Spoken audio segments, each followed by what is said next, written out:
we chilling. Okay, let's get into it. The Wayne room felt Perry. cold in that quiet Oh, boy. 1993 building, and those I agents kept tried it. I whispering like the couldn't do name it. I alone couldn't do it. carried I'm too trouble. used to And one this, of them bro. said that if this man walked free, then half the city would not sleep again. Stacks of files Damn. covered the table with bodies and dates, but not a single witness name anywhere. Everything pointed to one God shadow moving damn. through every corner without leaving fingerprints on anything. Nobody wanted to say his name first. Before anyone understood the full picture, his story had already spread in the streets. This how a kid from Southwest turned into the shadow everybody in DC crossed the street to avoid.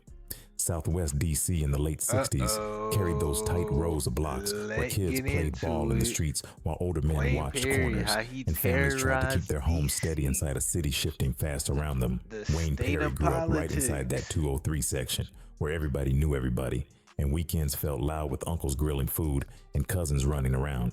People said he moved smooth even as a kid, and the coaches noticed how fast he learned every sport they put in front of him.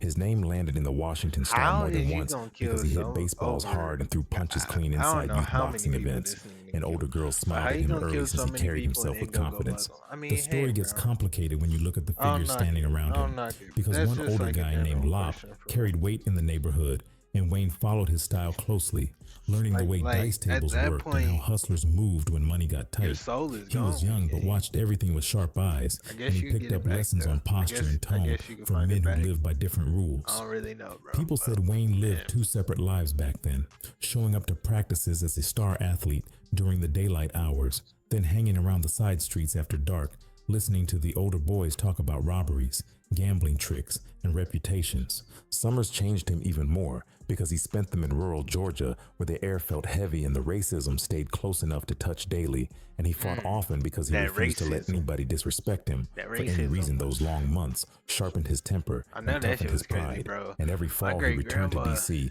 carrying a little more anger and a little more certainty My that great standing down grandma. was She never an from option, she that from built a that. stubbornness in him because he believed Man, people only she respected from that strength, time. and he Oh brought that God. belief home every year. Wayne liked telling stories about his early violence, and he once claimed he put somebody in the ground at 12 years old after an argument turned physical. Nobody knows if that was 12? true, Yeah, but the man, kids this. around him repeated it until it sounded real enough. By 13, he started selling small amounts on the street and moved like someone who trusted his instincts more than any adult. Those early claims shaped his reputation See, long before he earned it, and and that's teenagers in yeah. Southwest whispered about him That's like all you he was need for already real. dangerous even though he still looked young. That's Everything all in you that era need for pushed him real. toward the streets slowly because he had the athletic gifts to become somebody clean, but he liked the attention that came from older hustlers more than Shit. praise from coaches. People Turn remember my him shit walking down, into young gyms with nigga. a crowd of classmates behind him, then walking out later that night toward the same dice houses those older boys controlled. Wayne carried himself like someone ready to step into whatever role the neighborhood offered, and the neighborhood offered roles that rewarded confidence more than caution. The legend of Wayne Perry did not start with a headline or a major crime scene because it started right here in those small moments where a kid learned how to switch identities depending on the crowd standing in front of him. He listened closely to men who survived rough corners, I and he ain't gonna copied lie, their and that's the quiet way to walk and their survive, calm bro. reaction to danger. Those traits stacked quietly until one day he was no longer the talented kid playing ball for the neighborhood, but the young Collect teen all everyone whispered about with a information mix and of then curiosity and warning. ooh, Those early years shaped everything that followed bounce out. because every Fuck is you lesson, talking every about? fight, You and every feel me? corner shaped the version of Wayne that Got DC would to. eventually fear. And the Knowledge legend is people whispered more about powerful than started long anything before in his this name hit world. any federal paperwork. Wayne stepped into Wilson High carrying that same confidence he learned on the Southwest blocks, and the students already knew his name because his athletic skills had reached classrooms before he ever arrived. The school held its own tensions since Southwest kids and Northwest kids argued constantly over neighborhoods, and those arguments turned loud inside crowded hallways. One afternoon, everything That's boiled how they over when all both start. They groups started clashed in during school, passing bro. time, That's why I'm and happy fists I'm started swinging homeschooled. before teachers reacted. The hallway turned chaotic once someone pulled out a gun, and a hall monitor fell Ooh, after a shot cut through the noise. Police ooh. swarmed the school quickly and grabbed Wayne because several students pointed at him, even though nobody mentioned who actually held the gun. The arrest placed his name inside the juvenile system, and the school expelled him before Damn, the investigation cooled down. His reputation damn. traveled faster than the facts, and people around Southwest started telling each other that Wayne carried a dangerous edge now. The bat incident happened not long after the school chaos, And it and probably Wayne had been wasn't even him. transferred That's to the an crazy alternative part. baseball program Probably that wasn't tried even giving him. troubled kids a Not even path gonna back lie. into sports. Tension grew between Wayne and his baseball coach during practice, and the coach But there's pushed him some too niggas far that will during a hold that drill. motherfucking way. Wayne snapped during an argument and grabbed a bat, then struck the coach hard until staff members pulled him away. The program removed him immediately, and the DC school system barred him from every public school across the city. A judge eventually ordered him into a GED program to finish his education. Although he barely showed interest because his focus leaned toward the streets now, that moment made adults step back from him. And neighbors began noticing that Wayne only listened to the older hustlers standing outside corner stores. During those GED days, Wayne claimed another violent moment that shaped the way people talked about him, and the story spread across Southwest through teenagers who admired toughness. He said someone tried snatching his chain during an argument, and he handled the situation permanently because disrespect carried a heavy price in his mind. Nobody knows what happened exactly, but his confidence while telling the story made younger boys believe him fully. The chain incident made him sound colder and more dangerous, and he let people assume whatever they wanted because the rumors helped him during street conflicts. This story should not be framed as dramatic or mythical because it simply shows how Wayne measured respect and survival inside that environment. Wayne's early street reputation grew heavy during the late 70s and early 80s because older stick-up boys started using him during robberies. They trusted his heart, but they didn't trust his control, and they removed bullets from his gun before hitting licks since they worried he might shoot someone quickly. They liked bringing him along because he didn't freeze under pressure, and he moved with complete confidence around dangerous men. Younger kids in Southwest avoided messing with him because he responded aggressively to small confrontations, and people liked saying that Wayne never bluffed when trouble came toward him. His name popped up inside stories about fights and stick-ups around the Greenleaf area, and people described him as the type who walked into rooms silently because he wanted others to approach him first. He started carrying himself like someone building his own path in DC's underground world, and that shift from promising athlete to feared teenager began shaping everything that followed. Those high school years marked a permanent turn for Wayne because every institution that could have helped him stepped away after the violent incidents, and he felt more understood by the streets than by any adult figure. His reputation traveled through neighborhoods quickly, and the older hustlers saw potential in his boldness. Wayne walked through Southwest during late evenings like he had something to prove, and people around him noticed how fearless he acted when confronted. By the time he reached his mid-teens, he already carried a presence that made others cautious, and the streets recognized him as someone who reacted quickly and decisively. Washington, D.C. changed dramatically during the early 80s, and the environment created pathways for violent figures to climb toward influence easily. Crack cocaine arrived with speed, and neighborhoods across the city turned chaotic once dealers realized how much money the product generated. The open-air drug market stretched across long blocks where customers formed lines during the afternoon, and police patrols failed to slow the traffic. Shootings became normal around places like Morton Street, 7th Street, and Good Hope Road, and newspapers reported homicides almost daily. The city earned the title murder capital during those years, and residents survived by avoiding certain corners entirely. Witnesses stopped speaking to police because retaliation struck quickly, and officers struggled because informants backed away from cooperating. These conditions created the perfect environment for someone like Wayne because the silence around violent crimes made enforcement nearly impossible. Neighborhood crews across DC fought daily over the money moving through different corridors, and each area had its own players controlling specific corners. Greenleaf and Southwest held older hustlers with deep roots in the community, and First and K and Northwest had crews involved in heavy distribution networks. Trinidad and Northeast operated large open-air markets that attracted customers from Maryland and Virginia, and Southeast held countless small cliques fighting over blocks around Congress Heights and Anacostia. These neighborhoods built their own reputations through violent clashes, and territorial conflicts fueled constant shootings between crews. Wayne understood the layout of DC's street map because he spent years watching older men argue over corners. The structure of these neighborhoods shaped his perspective because he learned early that power came through fear and consistency. The psychology of the streets during the 80s gave Wayne an advantage because DC operated under rules that rewarded dominance. People respected force because nonviolent approaches rarely worked in communities saturated with drug money and unpredictable violence. Fear became a currency because nobody called police when conflicts erupted, and those who built reputations for retaliation gained influence.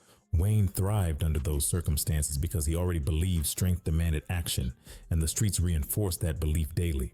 His willingness to handle confrontations Ain't gonna without lie. hesitation made him stand out among young hustlers, and older figures noticed his potential quickly. The environment rewarded men who stayed calm under pressure, and Wayne carried that trait naturally from childhood. Definitely DC in the 80s produced legends on every corner because intense violence created stories that traveled far beyond each neighborhood. You feel me? Wayne fit into that landscape cleanly because he had already spent years You building a feel presence me? that people respected and feared. I had Fear to get built some his early water, bro. foundation, I and the need- city conditions strengthened that foundation because no system so much existed to better. slow I him don't know down. what the fuck that was. Police lacked cooperation from residents, and dealers focused more on protecting their money than protecting their communities.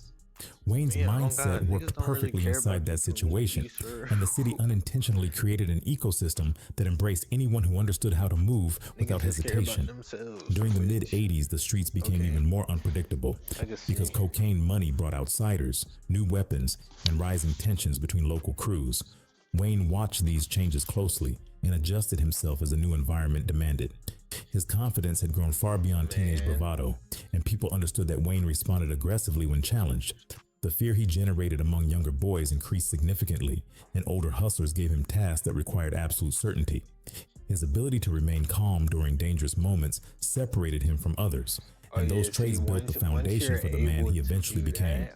DC's violent climate made someone like Wayne appear larger than life to many residents because the city rarely produced individuals with his mix of toughness and fearlessness.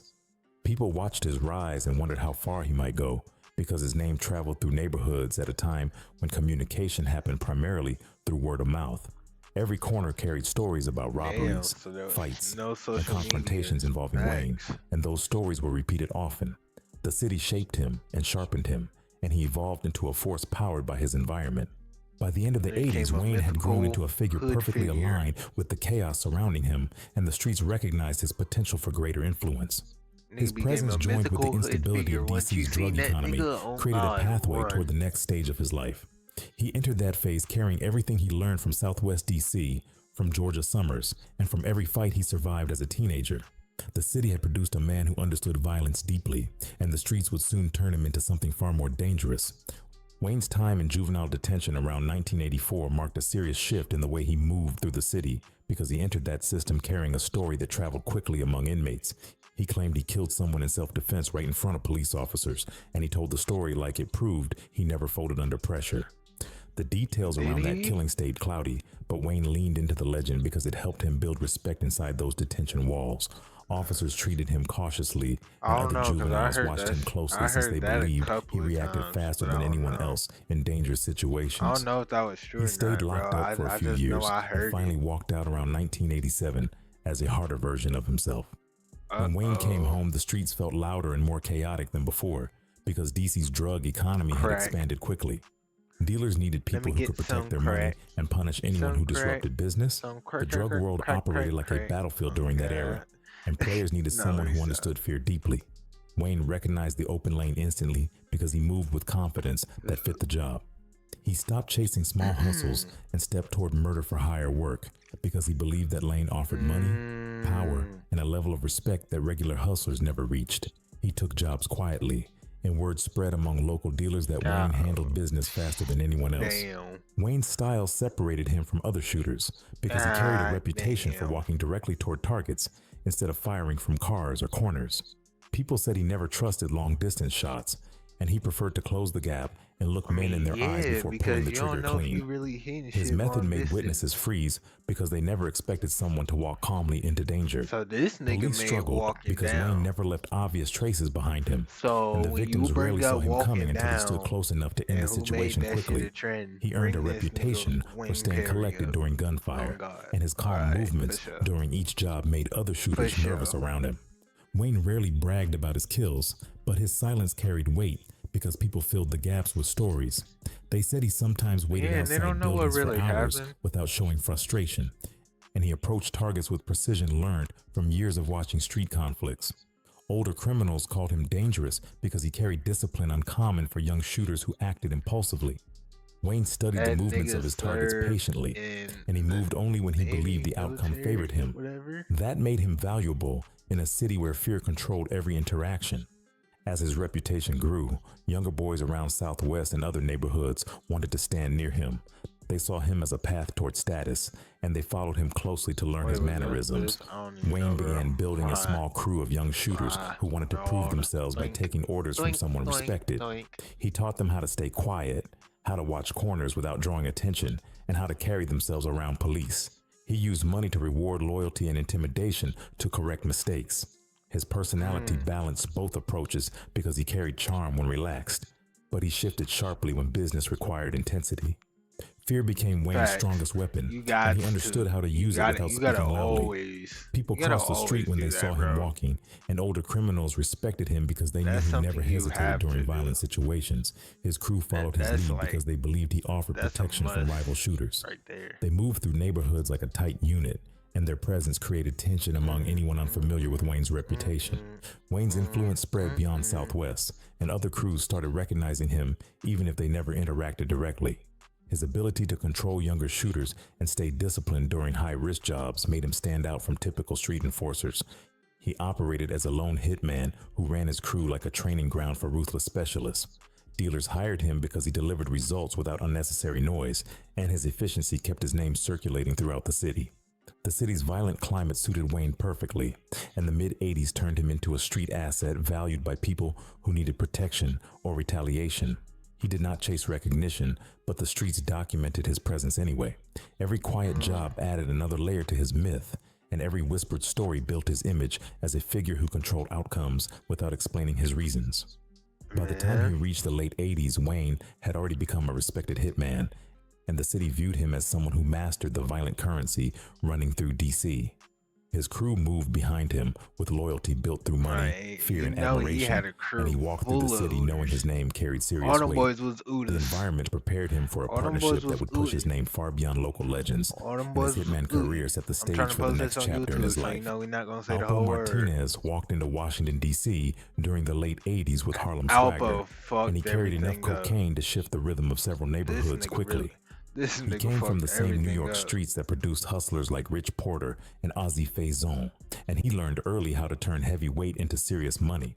Harlem recognized him as a flashy dealer with confidence, ambition, and an understanding of how to scale operations beyond local blocks.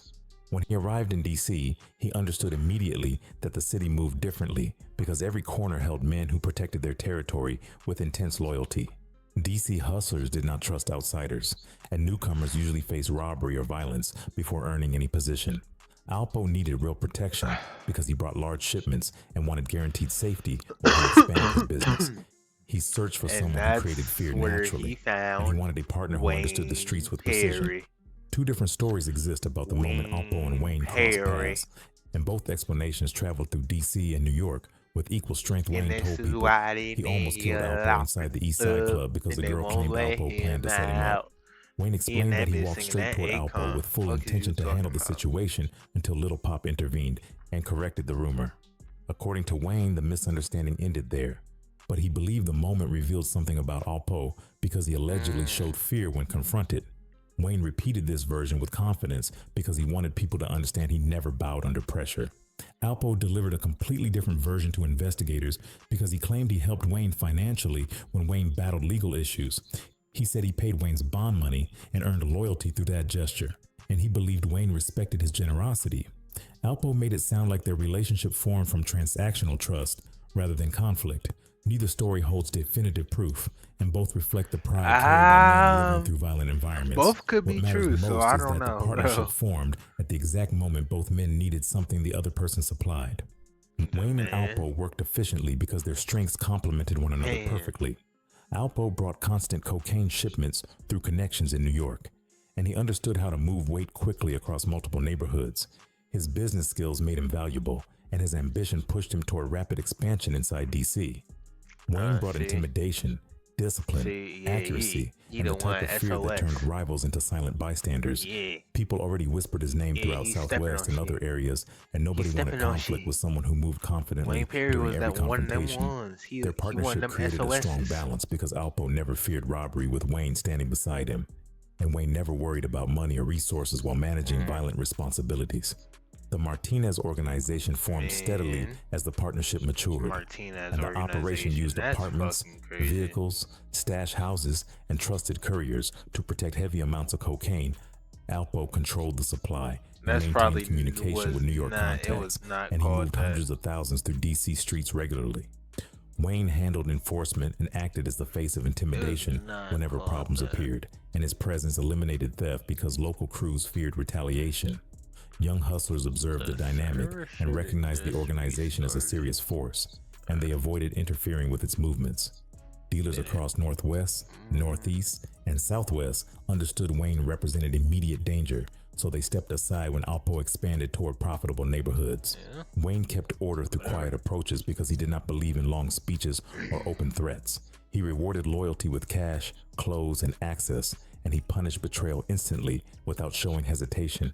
His discipline impressed older hustlers because he rarely acted recklessly, and his decisions helped the organization operate with consistent stability. Younger shooters followed him because they admired his composure and wanted to prove themselves in his presence.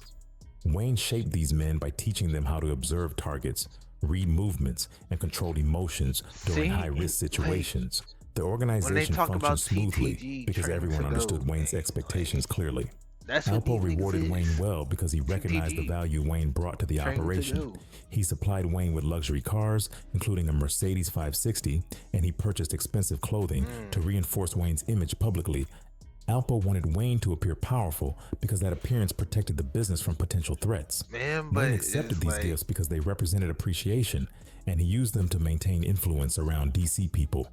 Watched him drive through neighborhoods wearing expensive outfits, and they understood he operated at a level far beyond local hustlers.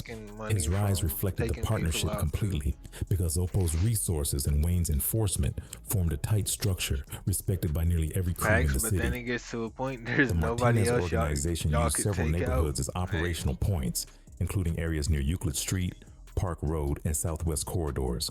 Wayne supervised transactions and punished anyone who interfered with shipments, and his ability to remain calm under pressure helped the organization avoid major losses. Alpo focused heavily on distribution and relied on Wayne to manage the violent realities surrounding drug operations. The two men rarely disagreed publicly because each understood the other's importance. Their cooperation produced stability during a period when many crews collapsed under internal conflict. Wayne's reputation grew larger during his years with Alpo because the organization handled conflicts with strategic force, and people respected the precision behind each action. They gained influence throughout DC because both men maintained strong roles, and their organization became one of the most powerful networks operating within the city's drug economy. Dealers realized challenging the partnership brought immediate retaliation, and the silence surrounding their operations increased their effectiveness. Wayne's presence kept the streets quiet around their business, and Alpo's supply kept money flowing through their pockets. The partnership eventually attracted attention from federal investigators who recognized that Wayne's intimidation created a climate where witnesses refused to speak. Alpo's shipments and Wayne's efficiency built a system that worked perfectly for several years. But the success eventually drew federal pressure their way. The connection between the two men formed the foundation for the legal storm that followed, and every event in their lives after this moment emerged from the decisions made during this partnership. DC carried a heavy atmosphere once Wayne began moving deeper into the Martinez organization, and people said his name in low whispers because they understood the consequences of speaking freely. Residents adjusted their routes when they learned Wayne walked in certain areas, and younger hustlers changed their schedules to avoid accidentally crossing paths with him.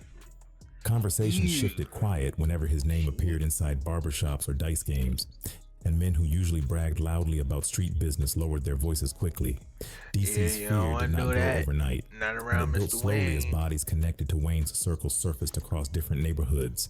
The entire city knew something dangerous had entered the drug world, and many believed Wayne represented violent certainty that nobody wanted pointed toward them. The murders tied to the Martinez organization unfolded like small stories scattered throughout the early 90s, and each case added another layer to Wayne's reputation. These killings deserved explanation without unnecessary hype, because the facts alone carry more than enough weight. The details should be treated like evidence presented carefully, because the violence shaped DC history during a chaotic era. The first major killing tied closely to Wayne's name involved Michael Frey Salters, a powerful dealer in the Trinidad area. Frey controlled weight, and he held influence in Northeast DC because his operation generated serious money. His name already appeared inside multiple federal investigations before his death, and other dealers respected him because he survived conflicts that destroyed weaker crews. The story behind Fray's death carries conflicting versions, and those contradictions make the case difficult to place completely on Wayne. Frey was shot on July 17, 1990, and the murder happened during a tense period where several groups fought for territory. Alpo later claimed Wayne killed Frey because he posed a threat to the Martinez organization, and Alpo insisted Wayne removed Frey during a planned hit. Wayne denied the killing consistently, and he said Alpo lied to lessen his own responsibility during cooperation with federal agents. Street accounts say Wayne hunted Frey at one point because someone told him Frey targeted him, yet those accounts never confirmed that Wayne actually pulled the trigger. Another version claimed Alpo arranged the murder and allowed people to assume Wayne did it. The truth remains unclear, and the conflicting stories show how unreliable street narratives can become when major figures protect their pride or shift blame to survive. The second killing tied to... This is why you cannot let all insiders in your circle, bro. Alpo is the perfect reason. God damn, was that nigga a fucking snake. Directly to Wayne that involved Demencio Benson, a Brooklyn dealer who traveled through DC occasionally. Was it him? Demencio came from New York circles that interacted with Alpo, and he visited DC believing old connections still held value. This belief cost him his life because Wayne shot him on July 18, 1991. During a moment when Demencio tried greeting Alpo with a handshake, Wayne walked close and opened fire without hesitation, and Demencio collapsed instantly from multiple gunshot wounds. The execution shocked people because it happened in broad daylight near a busy area of Northwest DC. Wayne confessed to this killing during his plea, and investigators considered this murder direct evidence of Wayne's ability to perform high-risk hits cleanly. The precision and boldness of the act reflected Wayne's training and mindset, and the killing became one of the most widely discussed hits in his record. Garrett Gary Terrell's death highlighted Wayne's loyalty to Alpo more clearly than any other case. Terrell operated as part of Alpo's network until he attempted a major betrayal involving 100 kilograms of cocaine. Alpo learned Terrell planned to steal the drugs and possibly kill him, and he informed Wayne immediately. On October 23, 1991, Wayne confronted Terrell and shot him 7 times in the head. The killing displayed Wayne's close-range method because he approached Terrell calmly and ended the situation directly. No, they put that man in the van. Terrell's clothes and dumped the body. No, what really happened was they put him in the van. They told him they was finna go slide and go, go get somebody. You feel me? Put that man in the truck, Wing, put that bitch to his head. Five, bro, man, gone 7 times inside Rock Creek Park to delay identification. Investigators found Terrell's corpse in a remote area, and the crime scene reflected clear execution-style tactics. Wayne accepted responsibility for this murder, and prosecutors listed it prominently in his federal indictment because the details fit perfectly with the organization's pattern of retaliation. Evelyn Carter's killing marked one of Wayne's most brazen actions, and the incident happened near the White House after a Keith Sweat concert in July 1991. Evelyn had been cooperating with authorities regarding information connected to the murder of Michael Frey Salters, and word reached Wayne that she intended to speak further with police. Wayne approached her shortly after the concert ended, and he shot her multiple times in the chest and arm on the corner of 18th Street and F Street Northwest. The location shocked investigators because it sat close to several federal buildings, and the shooting happened in an area that rarely saw violent street incidents. Evelyn's death sent a chilling message through DC, and it demonstrated Wayne's willingness to handle threats immediately, regardless of location. Her murder formed a significant part of the federal case against Wayne because it represented retaliation against a potential witness. Another witness killing tied to Wayne's organization involved Yolanda Burley, a young woman from DC who also cooperated with authorities. Federal agents believe she provided information connected to the Martinez organization, and Wayne treated her as a threat. Yolanda died on September 5, 1991, after being shot in the head, and she passed away shortly after arriving at DC General Hospital. Wayne accepted responsibility for this killing in his plea, and investigators described her death as part of a larger pattern of targeting anyone involved in sharing information. Yolanda's killing strengthened the narrative that Wayne operated under strict rules about witnesses, and he eliminated potential Cooking informants before they could motherfuckers. testify. The killing of Alveda Penny Hopkins reflected the same witness retaliation strategy, but this Man, murder was nigga, carried out by goddamn, how Tyrone many Ty witnesses is Price, we killing one of tonight, Wayne's chat? close associates inside How the many Martinez witnesses is we organization. killing tonight? Penny provided information to federal investigators, and she became a target immediately. Price shot her as part of the organization's efforts to silence witnesses, and although Wayne did not personally pull the trigger, investigators treated the murder as part of the coordinated retaliation pattern linked to Of Wayne's course they leadership. would. Of course Penny's they would. death They're most demonstrated the definitely gonna do structure that. around Why would Wayne they because not his do that? influence encouraged That's- younger shooters to What? act with similar ruthlessness. The They gotta pin it organization on handled threats somebody. collectively, and Wayne's presence shaped the Somebody decision gotta making get behind these blamed for a killings. murder. Wayne's approach to witnesses represented a consistent strategy rather than emotional reaction. Government got He to get believed paid. cooperation with authorities threatened the entire Police operation, officers need that and he addressed paycheck. those threats instantly. His no evidence, no They got a witnesses family too. mindset Fuck, nigga. functioned as a lifestyle because he eliminated problems before they could evolve. Fear protected the organization as much as violence. Was that a And loud Wayne ass ensured bird? fear traveled across every neighborhood touched by the Martinez Am I organization. Residents across DC understood that speaking to police could end violently, and many avoided involvement in somebody investigations sliding? because they understood the I don't consequences even know what's going on. formed outside, around bro. Wayne's movements, and one I live in widespread a- rumor claimed he bro, I attended live in a funerals of people badass he city, killed. gay. It's some shit People going said he on showed up every dressed night. sharply and mingled with mourners to observe reactions or speak to women connected to the victims. I These just heard some stories loud traveled ass across screeches. That DC wasn't with a bird speed, for sure. and younger hustlers I repeated was them tweaked out like on they that. held real truth. The accuracy of these claims remains unclear because street gossip often distorts facts, but the rumors reflect how strong Wayne's presence became in the I don't city. even know if y'all People could hear believed that. he moved without That fear was because his actions very, during like, violent moments distant. displayed complete confidence. The funeral rumors added to his image, and even though they might carry exaggeration, they contributed to his legend among those who followed his rise. The campaign of violence tied to Wayne and the Martinez organization reshaped Washington, D.C. during the early 90s because the killings demonstrated calculated they were discipline walking shit rather than down. reckless aggression.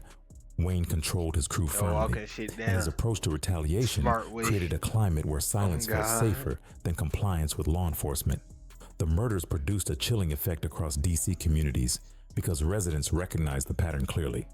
Wayne removed witnesses, punished betrayal, and executed targets with precision, and the Martinez organization operated smoothly because people feared stepping into their business. Each body connected to this era strengthened Wayne's image as a figure capable of completing violent tasks without hesitation, and that image made him one of the most feared individuals in the city. The combination of Alpo's do that. finances and Wayne's ruthless efficiency produced a series of outcomes that marked a dark chapter in DC's criminal history. We got These 22 killings minutes left shaped on the federal God investigation damn. that I ain't eventually realized how targeted long it Wayne was. directly, and the bodies in the shadows eventually guided investigators toward dismantling the organization. DC started feeling different once the federal government focused on the violence linked to the Martinez organization, and the mood around several neighborhoods shifted quietly because people sensed investigators closing in. Detectives talked to informants almost daily, and one of the biggest breakthroughs came when Nut Watkins flipped under heavy legal pressure.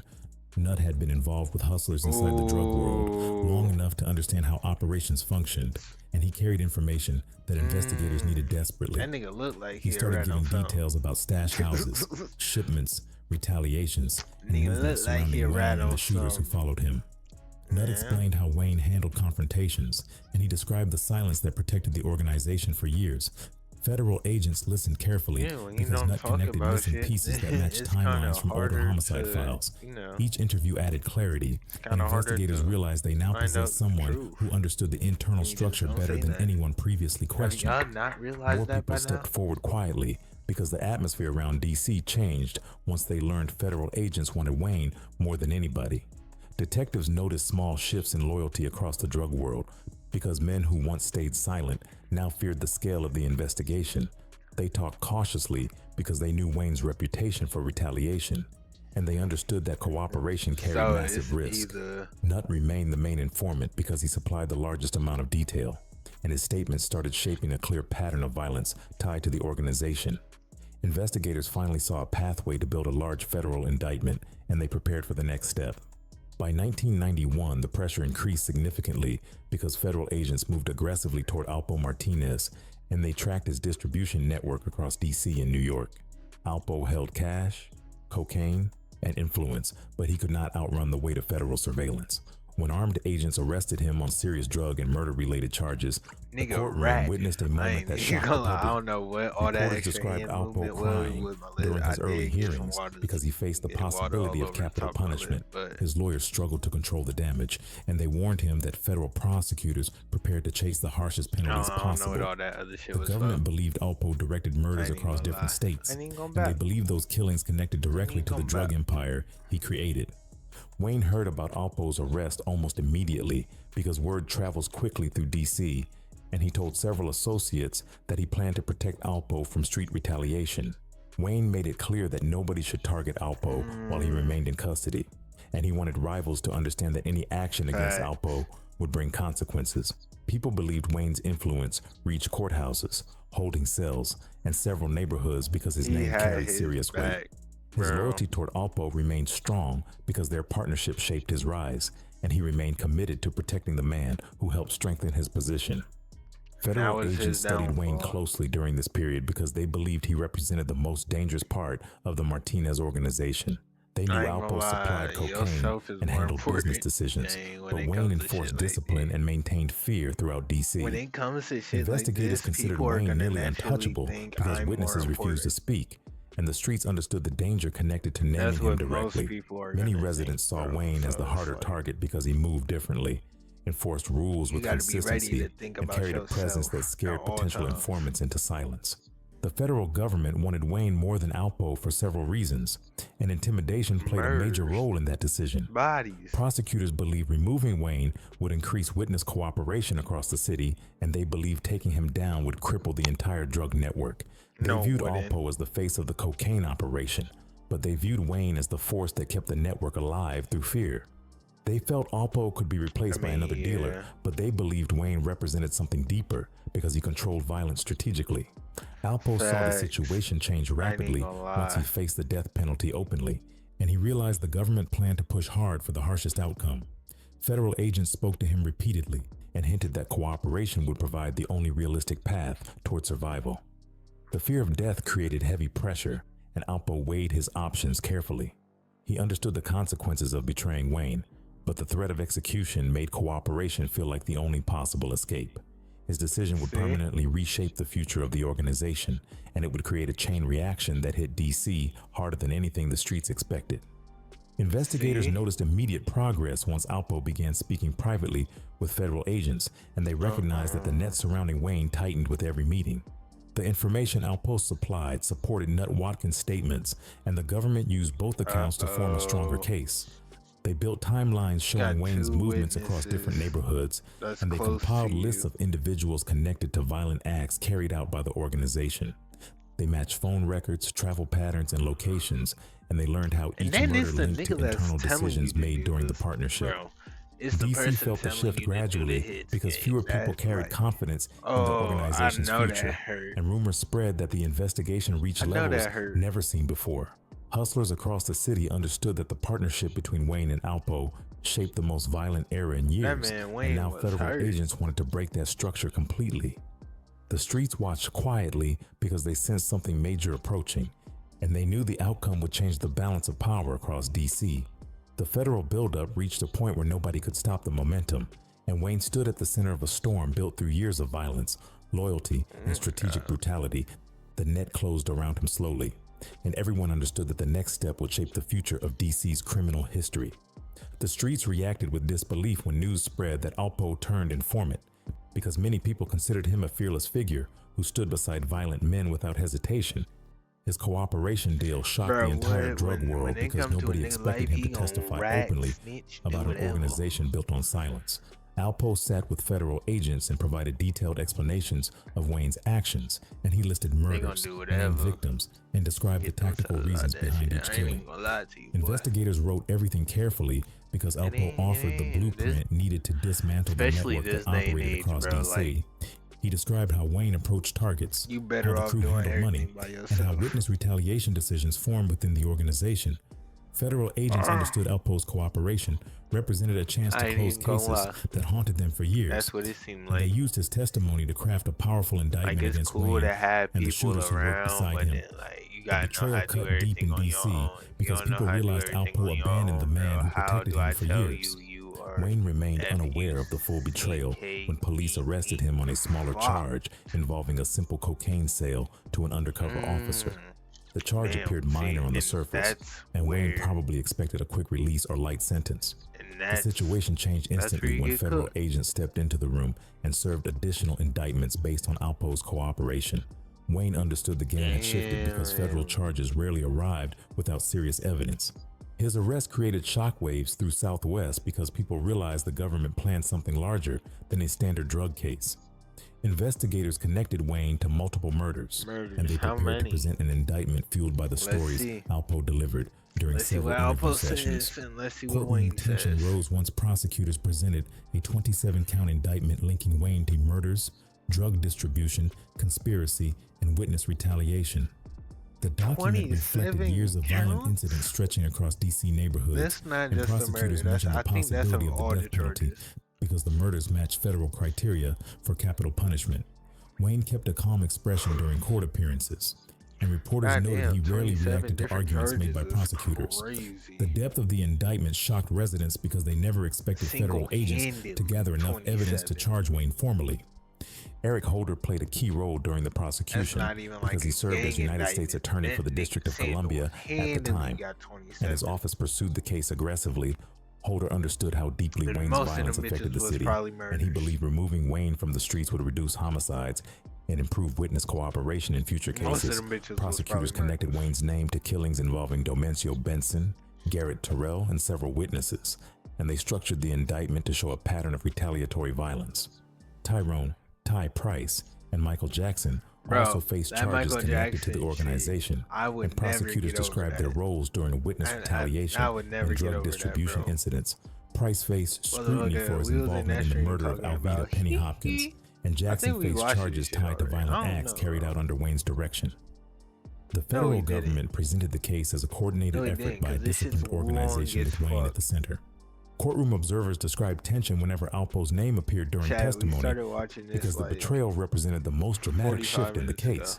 Prosecutors prepared to use Alpo's cooperation as the central pillar in their argument because his narrative supported evidence collected across several crime scenes.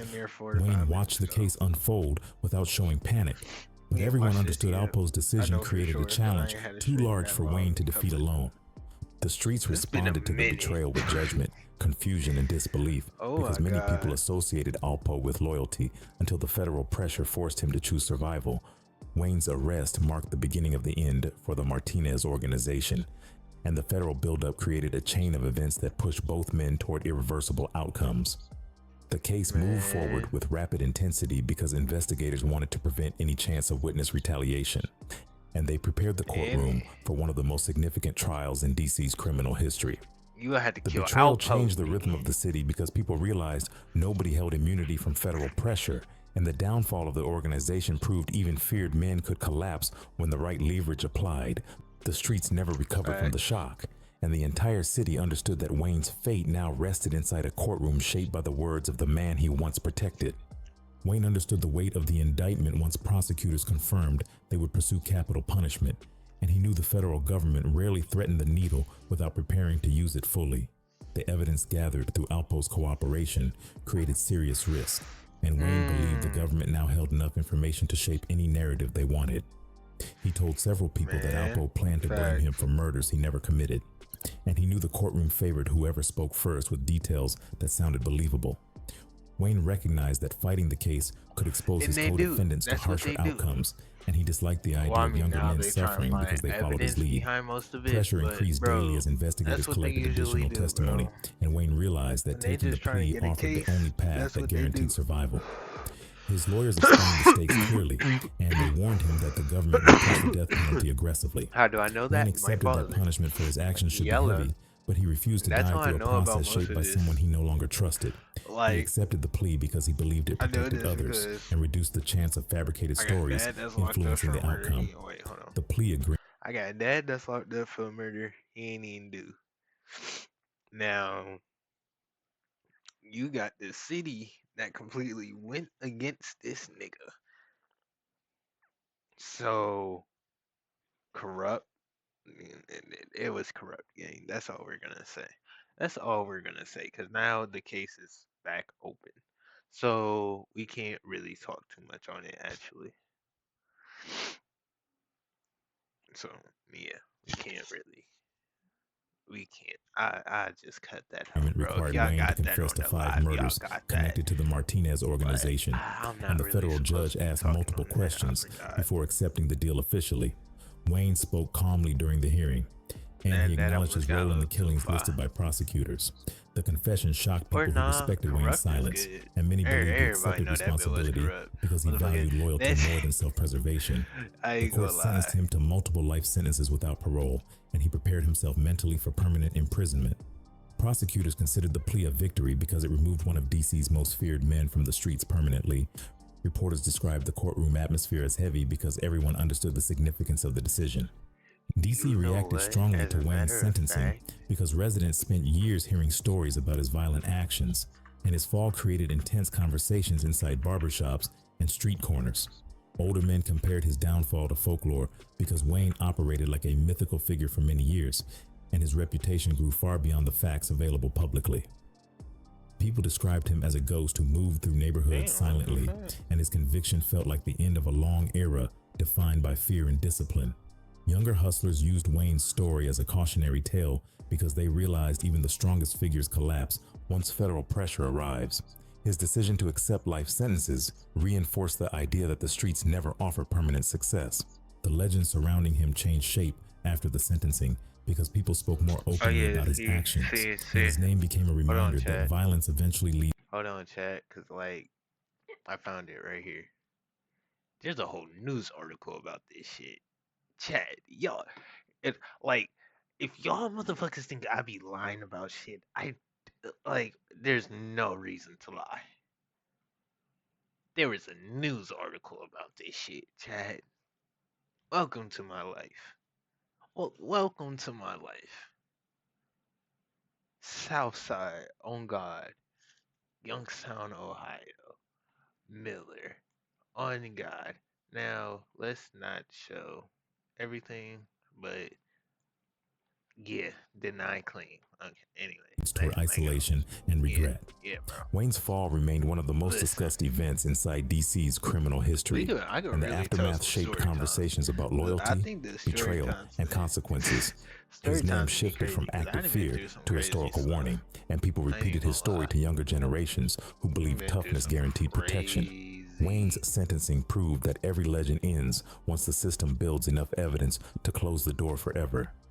Wayne They entered really ADX do. Florence as a On prisoner God, they assigned to really total do. isolation, and the facility kept him inside a single concrete cell for Face 23 ass. hours every day. The prison You ain't getting used out that steel shit for real. doors, narrow windows, and heavy surveillance to restrict communication, and Wayne adjusted slowly to the silence that replaced the noise of DC streets. He spent hours thinking about decisions that shaped his life, and he reflected on people harmed through the violence he carried out.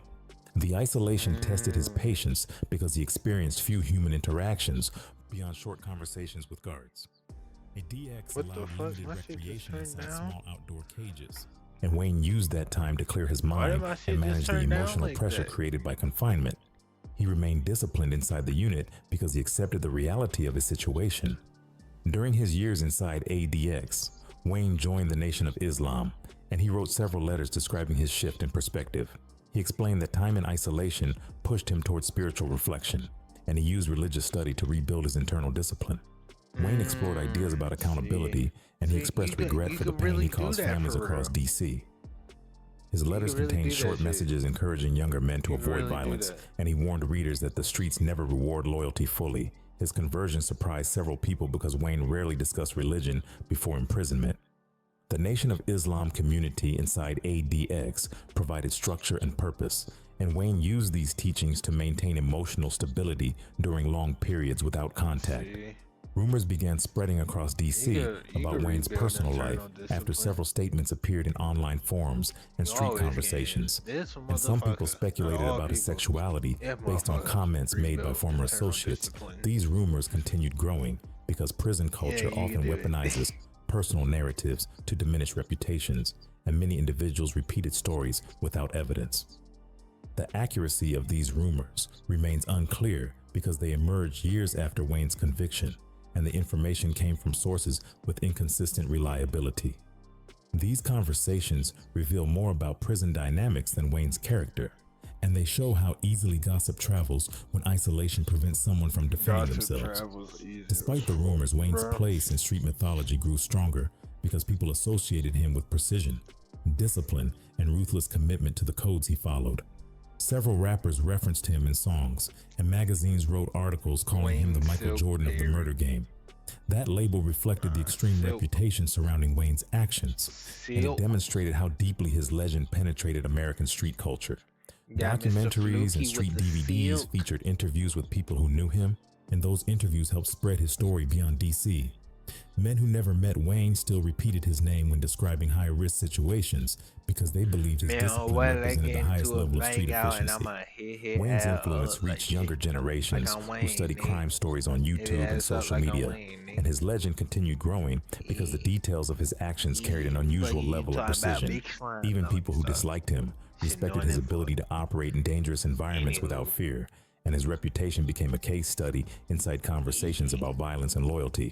His myth survived longer than the organization itself because people repeated his story often, and they treated him as an example of what power looked like during DC's violent era. Street mythology tends to elevate figures whose actions shape multiple neighborhoods, and Wayne fits that pattern perfectly. He represented brutality, strategy, silence, and discipline, and those traits define the most dangerous men inside the drug economy. People who grew up during the late 80s or early 90s remember the fear surrounding Wayne clearly, and newer generations hear those memories through documentaries and street interviews. The legend refuses to fade because DC still feels the impact of the violence that shaped Wayne's rise, and communities continue discussing the lessons created by his story. Wayne's time in ADX Florence continues quietly, and his isolation prevents public appearances or interviews. His letters circulate occasionally among those who knew him personally, and his name appears in conversations whenever people discuss the most feared figures in American street history.